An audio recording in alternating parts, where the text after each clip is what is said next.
Hello, scholars. Today I am here in front of you after a very long time, and I have a very interesting topic for you.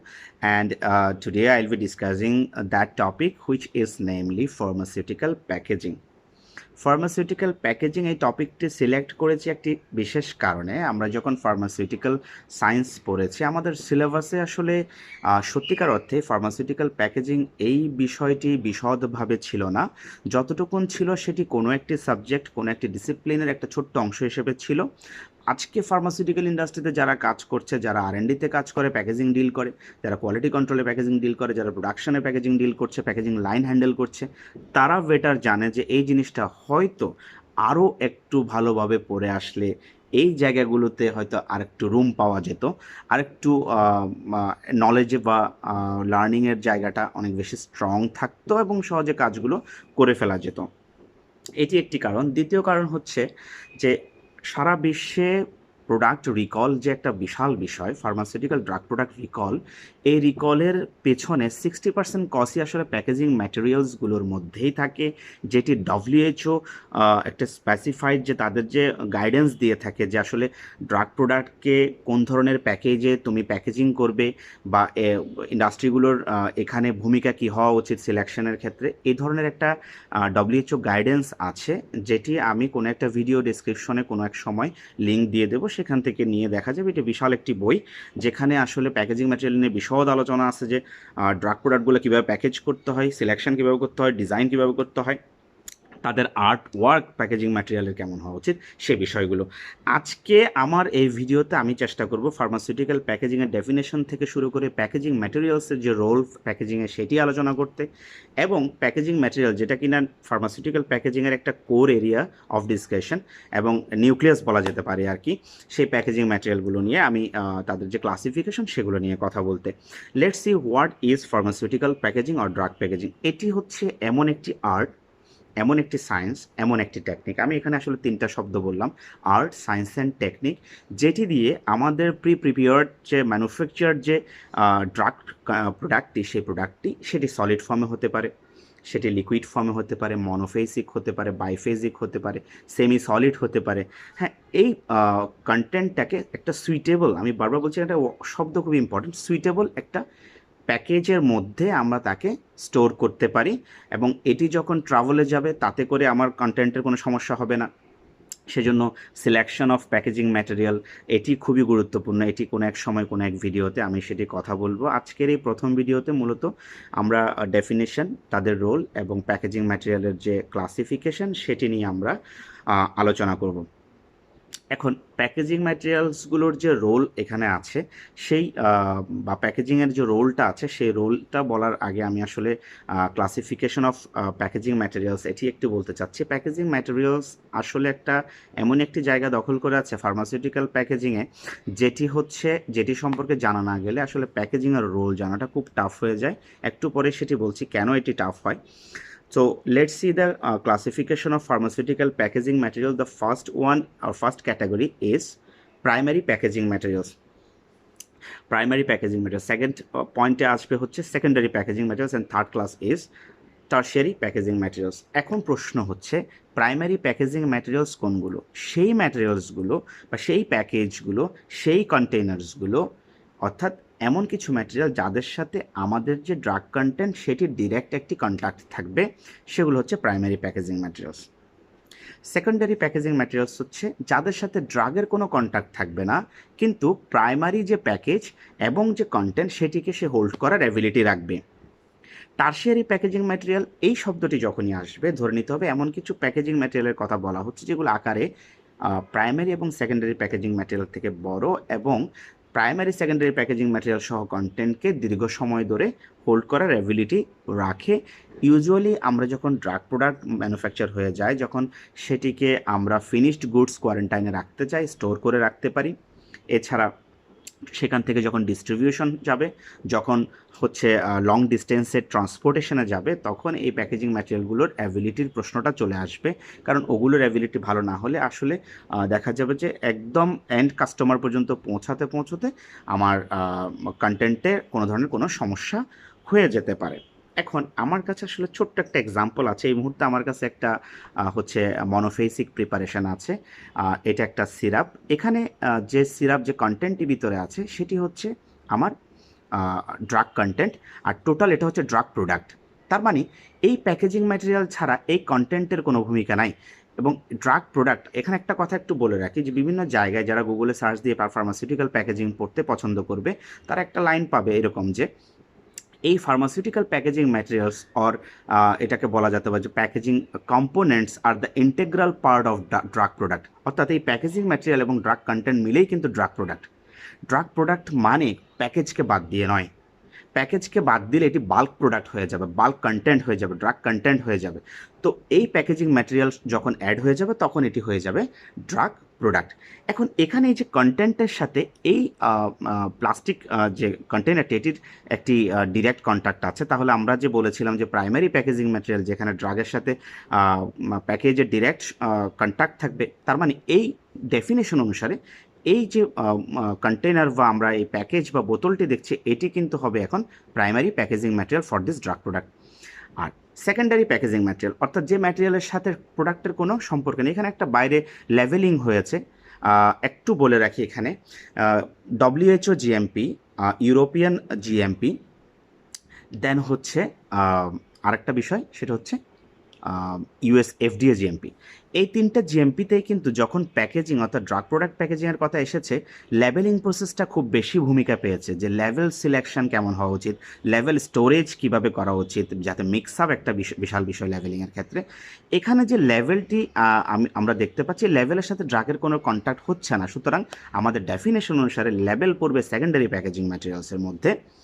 R tertiary packaging material, এখন এরকম অনেকগুলো বোতল বা drug product যখন আমরা কোনো একটা প্যাকেজে দিব, সেটা হতে পারে কোনো শিপার কার্টন, মাস্টার কার্টন বা paper made paper board made container, এই জিনিসগুলো হয়ে যাবে তখন টারশিয়ারি প্যাকেজিং ম্যাটেরিয়াল।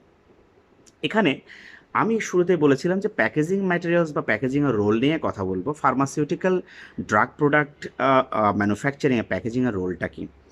আমরা যদি একটা প্যাকেজিং ম্যাটেরিয়াল দেখি, একটা আমরা দোকানে গিয়ে যদি কোনো একটা সিরাপের বোতল বা কোনো একটা হচ্ছে ট্যাবলেটের প্যাকেট আমরা যদি পারচেস করি, সেক্ষেত্রে যে আমরা কি দেখতে পাই, ইউজুয়ালি যদি আমরা সেটা হাতে নিই আমরা কি দেখি, আমরা সেখানে একটা ব্র্যান্ড নেম দেখি।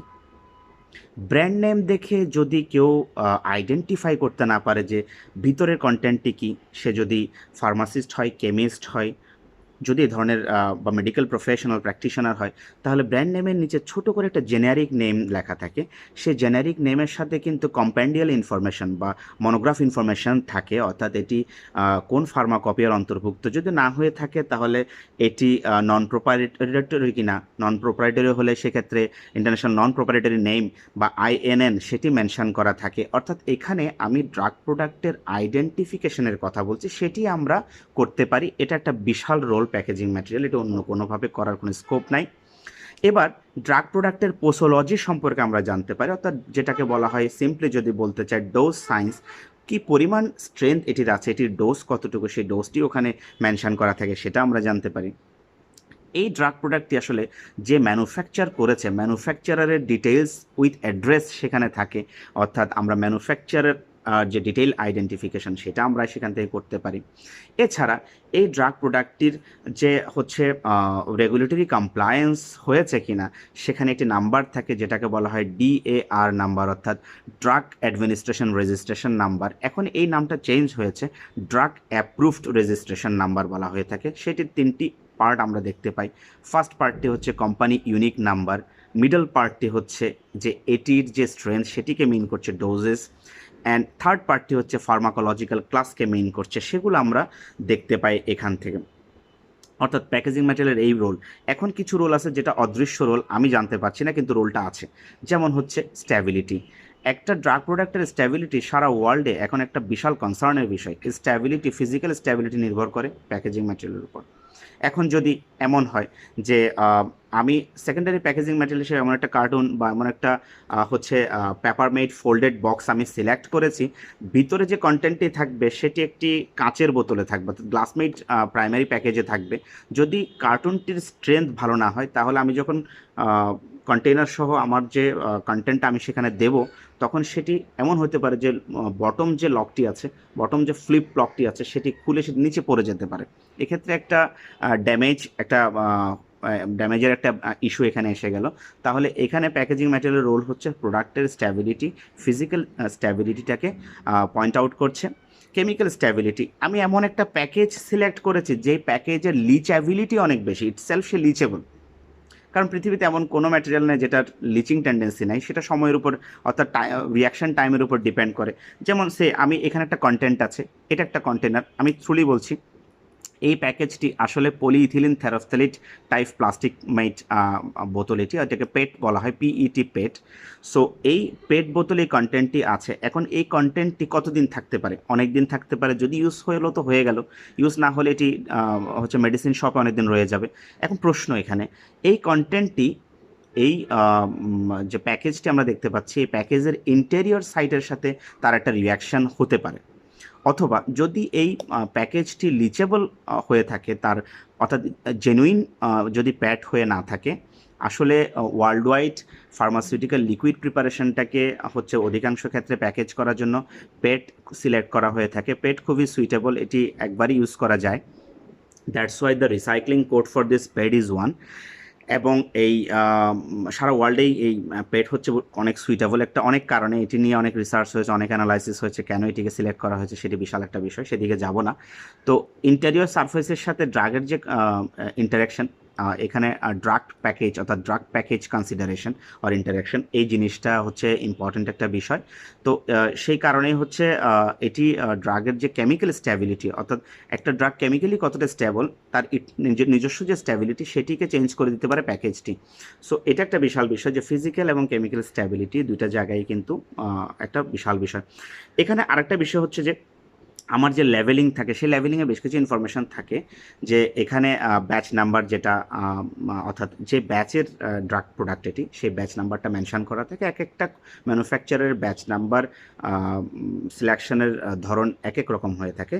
তো এছাড়া এখানে হচ্ছে manufacturing date, date of expiration বা এক্সপায়ারি ডেট, এই জিনিসগুলো কিন্তু এখানে থাকে। সেগুলো আমি এখান থেকে হচ্ছে সেকেন্ডারি প্যাকেজিং ম্যাটেরিয়ালের এই জায়গায় একটি রোল আছে।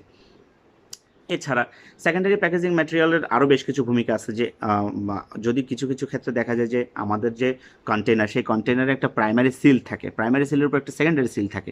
সেকেন্ডারি সিলটির উপর ডিপেন্ড করে, যে এটির স্ট্যাবিলিটির উপর ডিপেন্ড করে যে মূলত এটি আমি কতটা সহজে আমি আনস্ক্রিউ করতে পারি, এটা কত সহজে আনস্ক্রিউ করতে পারি। এটার ভিতরে একটা প্রাইমারি সিল থাকবে, এবং এটি যত সহজে আমি আনস্ক্রিউ করার কথা, তত সহজে আমি আনস্ক্রিউ করতে পারছি কিনা। আবার যদি আমি ক্লোজারের কথা বলি, এই ক্লোজার ইটসেলফ এটা একটা সেকেন্ডারি প্যাকেজিং ম্যাটেরিয়াল। যদি ভিতরে প্রাইমারি সিল থাকে তাহলে এটা সেকেন্ডারি প্যাকেজিং ম্যাটেরিয়াল, যদি প্রাইমারি সিল না থাকে তাহলে এটি প্রাইমারি প্যাকেজিং ম্যাটেরিয়াল। তা না হলে এটির কন্ট্যাক্ট হওয়ার একটা চান্স আছে বা থাকবে। তো এখানে একটা রিং থাকে, প্রত্যেকটা ক্লোজার একটা রিং থাকে। যখন আমরা আনস্ক্রিউ করি, রিংটা তখন এখানে রয়ে যায়। এটা হচ্ছে এভিডেন্স, অর্থাৎ আমি যেটা ওপেন করেছিলাম তার এভিডেন্স হিসেবে এটা থাকে বলেই এটাকে বলা হয় টেম্পার এভিডেন্ট রিং।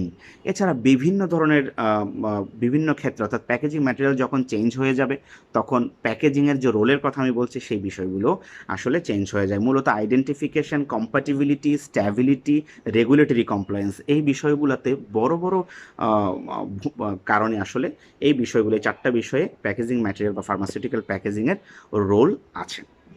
আজকে এই ভিডিওটিতে আমি চেষ্টা করেছিলাম ফার্মাসিউটিক্যাল প্যাকেজিং বা ড্রাগ প্যাকেজিং কী থেকে শুরু করে ক্লাসিফিকেশন অফ প্যাকেজিং ম্যাটেরিয়ালস এবং এই প্যাকেজিং বা প্যাকেজিং ম্যাটেরিয়ালসের রোল সম্পর্কে কথা বলতে। এটি সিরিজ অফ কিছু ভিডিওতে আমি আসলে একের পর এক ধাপে ধাপে প্যাকেজিং ম্যাটেরিয়ালের কথা যখন বলে ফেলেছি, ধাপে ধাপে পরবর্তীতে প্রত্যেকটা ম্যাটেরিয়ালের কোয়ালিটি বাই ডিজাইন থেকে শুরু করে ম্যাটেরিয়াল সিলেকশন, স্পেসিফিকেশন এবং their use in pharmaceutical industry, আমি এই বিষয়গুলো নিয়ে কথা বলবো। পরিশেষে শুধু একটা কথাই বলবো যে primary packaging material, secondary packaging material, tertiary packaging material, এদের ম্যাটেরিয়াল অফ কনস্ট্রাকশন আলাদা একটা ভিডিও থাকবে। আমি সিম্পলি একটু বলি, প্রাইমারি প্যাকেজিং ম্যাটেরিয়াল এগুলো গ্লাস মেড হতে পারে, প্লাস্টিক মেড হতে পারে, রিজিড প্লাস্টিক, সফট প্লাস্টিক বিভিন্ন রকমের হয়ে থাকে, অথবা মেটাল মেড হয়ে থাকে, কিছু কিছু ক্ষেত্রে মেটাল প্লাস্টিক ফিউজড হয়ে থাকে। সেকেন্ডারি প্যাকেজিং ম্যাটেরিয়াল অধিকাংশ ক্ষেত্রেই পেপার বোর্ড দিয়ে তৈরি, আবার কিছু কিছু ক্ষেত্রে পেপার দিয়েও তৈরি, এমন ম্যাটেরিয়ালও আছে। Tertiary packaging material high class and graded কিছু cellulose made paper or paper board দিয়ে এগুলোকে বানানো হয়ে থাকে। এই ম্যাটেরিয়াল অফ কনস্ট্রাকশনের থেকে শুরু করে ডিটেলসটা কোনো এক ভিডিওতে আমি বলে দেব। আজকে যে কথাগুলো বললাম এগুলো আমি কোথা থেকে পড়বো যদি কেউ প্রশ্ন করতে চায়, আমি বলবো গুগলে গিয়ে ফার্মাসিউটিক্যাল ড্রাগ প্রোডাক্ট প্যাকেজিং দিলেই আসলে উইকিপিডিয়াতে অনেকগুলো ইনফরমেশন পাওয়া যাবে। Pharmaceutical handbook, pharmaceutical packaging handbook এ ধরনের এটা লিখে যদি গুগলে সার্চ দেওয়া হয় একটা বই আসবে পিডিএফ আকারে, ফার্মাসিউটিক্যাল প্যাকেজিং হ্যান্ডবুক। এটা ইবুক পিডিএফ দিলে একটা বই নামবে, ওখানে ওই ধরনের ইনফরমেশন ফার্স্ট চ্যাপ্টারে আছে। আরেকটা বই আছে ফার্মাসিউটিক্যাল প্যাকেজিং টেকনোলজি, এটা একটি বই ইবুক, এটি দিলেও এখানেও আসলে ইনফরমেশনগুলো আছে। যদি এর মধ্যেও সমাধান না হয় আরও কিছু জানার থাকে তাহলে আমাকে কমেন্টে জানালে আমি সেটি চেষ্টা করব সলিউশন দেওয়ার। আমাকে ইমেল করলেও আমি সেই ইমেলের উত্তর দেওয়ার চেষ্টা করব, এবং যদি কোনো ধরনের কোনো ফাইল কোনো ডকুমেন্ট আমার কাছে রিলেটেড ডকুমেন্ট থেকে থাকে সেটি আমি প্রোভাইড করার চেষ্টা করব। আজকে এই পর্যন্তই। পরবর্তী ভিডিওতে আমি প্যাকেজিংয়ের যে সেকেন্ড যে বিষয়টি, অর্থাৎ প্রত্যেকটা ম্যাটেরিয়ালের ইন্ডিভিজুয়ালি এদেরকে নিয়ে ডিসকাশন এবং এই ম্যাটেরিয়ালগুলো আসলে সিলেকশন কীভাবে করতে হয় সেটি নিয়ে আসবো। ততক্ষণ পর্যন্ত ধন্যবাদ। আমরা সবাই ভালো থাকবো, সুস্থ থাকবো এবং ফার্মাসিউটিক্যাল সায়েন্সের সাথেই থাকবো, কারণ ফার্মাসিউটিক্যাল সায়েন্স থাকবে, ড্রাগ প্রোডাক্ট থাকবে, এবং আমাদের কোনো কারণে, যেটা আমরা কখনোই চাই না, তারপরেও মানুষ যখন অসুস্থ হয় এবং এই অসুস্থতা থেকে সুস্থ করে নিয়ে আসতে, অর্থাৎ বের করে নিয়ে আসার জন্য এই ড্রাগ প্রোডাক্টের যে ভূমিকা আছে সেই ভূমিকা যদি জানতে চাই ফার্মাসিউটিক্যাল সায়েন্সের সাথে আমাদের থাকতে হবে। সুস্থ থাকবো, ভালো থাকবো, ধন্যবাদ সবাইকে, স্টে সেফ।